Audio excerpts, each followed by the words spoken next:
শ্রীমদ্ ভগবদ্ গীতা যথাযথ প্রথম অধ্যায়ে বিষাদ যোগের আজ আমরা ৩৬ নম্বর শ্লোক পাঠ এবং তার অর্থ উপলব্ধি করব। পাপম এবা আশ্রয়েত অসম্মান হত্যা এতান আততায়িন তস্মাদ্ন অহা বয়ম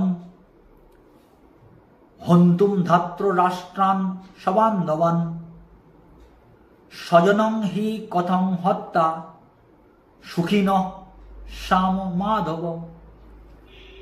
পাপম পাপ এব নিশ্চয়ই আশ্রয়েত আশ্রয় করবে অসমান আমাদের হত্যা বধ করলে এতান এদের সকলকে আততায়িন আততায়ীদের তস্মাৎ তাই ন না অহ উচিত বয়ম আমাদের হন্তুম হত্যা করা ধাত্র রাষ্ট্রান ধৃতরাষ্ট্রের পুত্রদের সবান্ধবান সবান্ধব স্বজনম স্বজনদের হি অবশ্যই কথম কিভাবে হত্যা করে সুখী সুখী শ্যাম হব মাধব হে লক্ষ্মীপতি শ্রীকৃষ্ণ। অনুবাদ: এই ধরনের আততায়ীদের বধ করলে মহাপাপ আমাদের আচ্ছন্ন করবে, সুতরাং বন্ধু বান্ধব সহ ধৃতরাষ্ট্রের পুত্রদের সংহার করা আমাদের পক্ষে অবশ্যই উচিত হবে না। হে মাধব লক্ষ্মীপতি শ্রীকৃষ্ণ, আত্মীয় স্বজনদের হত্যা করে আমাদের কি লাভ হবে, আর তা থেকে আমরা কেমন করে সুখী হব? তাৎপর্য: বেদের অনুশাসন অনুযায়ী শত্রু ৬ প্রকার। ১. যে বিষ প্রয়োগ করে। ২. যে ঘরে আগুন লাগায়। ৩. যে মারাত্মক অস্ত্র নিয়ে আক্রমণ করে। ৪. যে ধনসম্পদ লুণ্ঠন করে। ৫. যে অন্যের জমি দখল করে। এবং ৬. যে বিবাহিত স্ত্রীকে হরণ করে। এই ধরনের আততায়ীদের অবিলম্বে হত্যা করার নির্দেশ শাস্ত্রে দেওয়া হয়েছে এবং এদের হত্যা করলে কোনো রকম পাপ হয় না। এই ধরনের শত্রুকে সমূলে বিনাশ করাটাই সাধারণ মানুষের পক্ষে স্বাভাবিক, কিন্তু অর্জুন সাধারণ মানুষ ছিলেন না। তাঁর চরিত্র ছিল সাধুসুলভ, তাই তিনি তাদের সঙ্গে সাধুসুলভ ব্যবহারই করতে চেয়েছিলেন। কিন্তু এই ধরনের সাধুসুলভ ব্যবহার ক্ষত্রিয়দের জন্য নয়।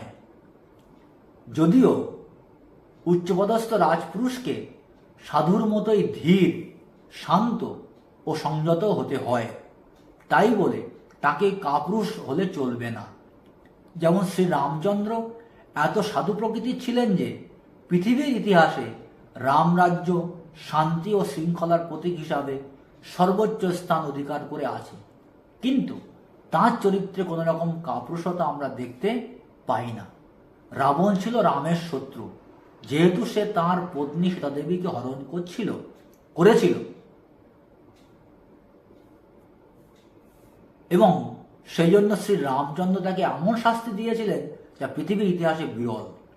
অর্জুনের ক্ষেত্রে অবশ্য আমরা দেখতে পাই তার শত্রুরা ছিল অন্য ধরনের। পিতামহ, শিক্ষক, ভাই, বন্ধু এরা সকলেই তার শত্রু হওয়ার ফলে সাধারণ শত্রুদের প্রতি যেরকম আচরণ করতে হয় তা তিনি করতে পারছিলেন না। তাছাড়া সাধু প্রকৃতির লোকেরা সর্বদাই ক্ষমাশীল। শাস্ত্রেও সাধু প্রকৃতির লোককে ক্ষমাপরায়ণ হওয়ার নির্দেশ দেওয়া হয়েছে এবং সাধুদের প্রতি এই ধরনের উপদেশ যে কোনো রাজনৈতিক সংকটকালীন অনুশাসন থেকেও অধিক গুরুত্বপূর্ণ। অর্জুন মনে করেছিলেন রাজনৈতিক কারণবশত তাঁর আত্মীয় স্বজনকে হত্যা করার চেয়ে সাধুসুলভ আচরণ ও ধর্মের ভিত্তিতে তাদের ক্ষমা করাই শ্রেয়। তাই সাময়িক দেহগত সুখের জন্য এই হত্যাকাণ্ডে লিপ্ত হওয়া তিনি সমীচীন বলে মনে করেননি। তিনি বুঝেছিলেন রাজ্য ও রাজ্যসুখ অনিত্য, তাই এই ক্ষণস্থায়ী সুখের জন্য আত্মীয় স্বজন হত্যার পাপে লিপ্ত হয়ে মুক্তির পথ চিরতরে রুদ্ধ করার ঝুঁকি তিনি কেন নেবেন? এখানে অর্জুন যে শ্রীকৃষ্ণকে মাধব অথবা লক্ষ্মীপতি বলে সম্বোধন করেছেন তা তাৎপর্যপূর্ণ। এই নামের দ্বারা তাকে সম্বোধন করে অর্জুন বুঝিয়ে দিলেন তিনি হচ্ছেন সৌভাগ্যের অধিষ্ঠাত্রী লক্ষ্মী দেবীর পতি। তাই অর্জুনকে এমন কোনো কার্যে প্ররোচিত করা তার কর্তব্য নয়, যার পরিণতি হবে দুর্ভাগ্যজনক। শ্রীকৃষ্ণ অবশ্য কাউকে দুর্ভাগ্য এনে দেন না, সুতরাং তার ভক্তের ক্ষেত্রে তো সে কথা ওঠেই না। এই শ্লোক থেকে আমরা 6 প্রকার শত্রু যাদের বধ করলে বা হত্যা করলে শাস্ত্রের বিধান অনুসারে কোনো পাপ হয় না।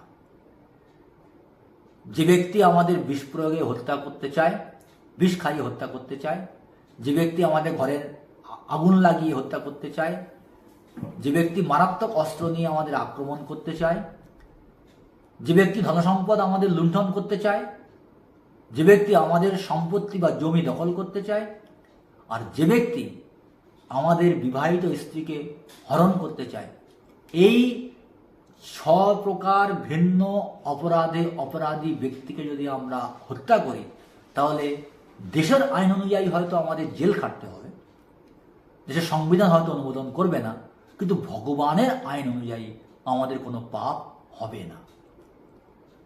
আর অর্জুন মনে করেছিলেন রাজনৈতিক কারণবশত রাজা হওয়ার আশায় যুদ্ধ করে স্বজন আত্মীয় স্বজনদেরকে হত্যা করে রাজা হয়ে কি লাভ হবে, এতে আমি প্রকৃত অর্থে সুখী হতে পারবো না। কিন্তু ভগবান লক্ষ্মীপতি কখনোই অর্জুন যেহেতু তার কাছে আত্মসমর্পণ করেছেন, তার শুদ্ধ ভক্ত সখা, তিনি কখনোই অর্জুনকে বিপদে পরিচালিত করবেন না। আর লক্ষ্মী দেবীও অর্জুনকে কৃপা করবেন, কারণ ভগবান শ্রীকৃষ্ণ বা শ্রী বিষ্ণু হচ্ছে লক্ষ্মী দেবীর পতি। ঠিক তেমনি আমরাও যদি ভগবানের শরণাগত হই, তাহলে যত আমাদের বিরুদ্ধাচারী আসরিক শক্তি রয়েছে জীবনে চলার পথে, যত শত্রু রয়েছে, তারাও আমাদেরকে কোনো ক্ষতি সাধন করতে পারবে না, যদি আমরা ভগবান শ্রীকৃষ্ণকে পরম নিয়ন্তা বা নিয়ন্ত্রক মনে করে আমরা আমাদের দৈনন্দিন কর্তব্যকর্ম বা জীবন সংগ্রাম সম্পাদন করতে থাকি। আমাদের জয় শ্রী অর্জুনের মতো অবশ্যম্ভাবী হবে। আর ভগবান শ্রীকৃষ্ণ তার ভক্তকে কখনো দুর্ভাগ্য এনে দেন না।